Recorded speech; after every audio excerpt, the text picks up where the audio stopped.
Oh, pwede nga kasama.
Kaya mo ako.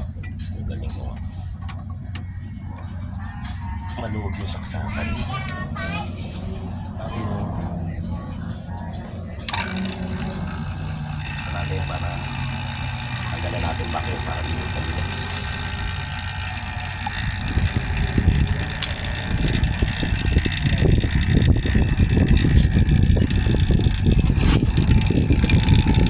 So bakit tayo? Ano ba sira nitong ref na to? So how to identify kung may leak or clog ang system. So pag may leak, pag pinat mo to, tinakpan mo yung isang butas, tapos ito tinakpan mo. Pag naubos dyan lahat ng hangin habang nakatakip ka dito, wala nang lumabas doon in 15 to 30 minutes. So ibig sabihin walang leak, no? Pero kung takip mo to tapos ito ibuga ng buga kahit 30 minutes or matagal ka nang nakatakip ng ganyan sa suction, so ibig sabihin may leak ang system.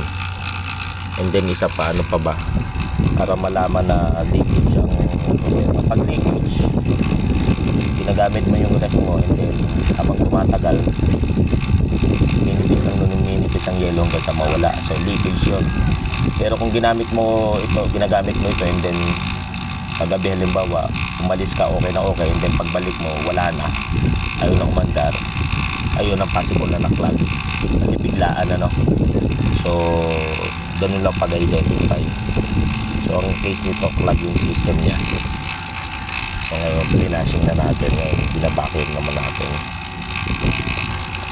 Iwan natin na matagal. Tapos ang refrigerant nito R600. Ganun lang. Yeah.